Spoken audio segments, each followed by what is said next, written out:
le grand progrès, c'est qu'on a vraiment l'humanisme qui est potentiellement universel, c'est de le reconnaître valable pour tous. Et je crois qu'une des questions humaines, peut-être fondamentales, c'est la reconnaissance d'autrui. Tout être humain a besoin d'être reconnu comme un être humain digne de respect, d'attention ou d'amitié. Et c'est la défaillance dans la reconnaissance d'autrui qui est la cause du pire, je crois, le contraire de l'éthique. Et c'est ça à quoi je pense qu'on doit s'efforcer.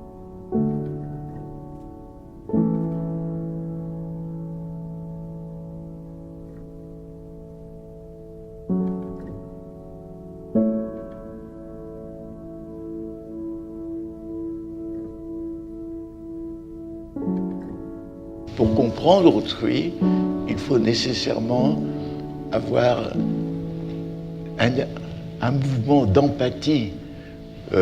Sinon, on a une vision absolument froide, objective, et on ne comprend pas, on n'est pas capable de saisir toute la complexité d'autrui.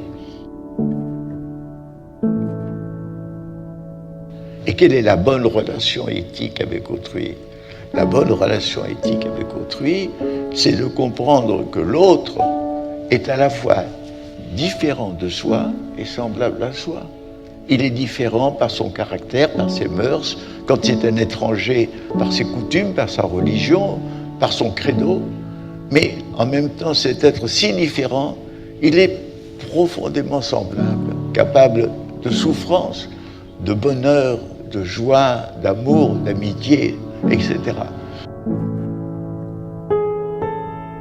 Dès que vous sentez que l'autre, c'est uniquement l'étranger, le différent, et non plus le semblable, vous perdez la possibilité de la relation éthique.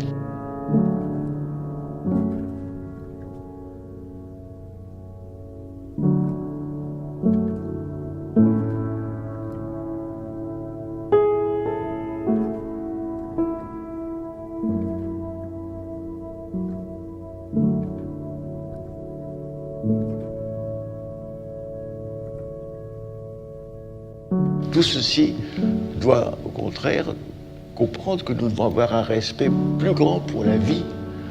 La vie, c'est qui est à la fois un fardeau et un cadeau. Pour beaucoup de malheureux, c'est surtout un fardeau. Mais pour ceux qui peuvent avoir des moments de bonheur, c'est un cadeau. Je crois que la vie elle-même doit être aimée et respectée.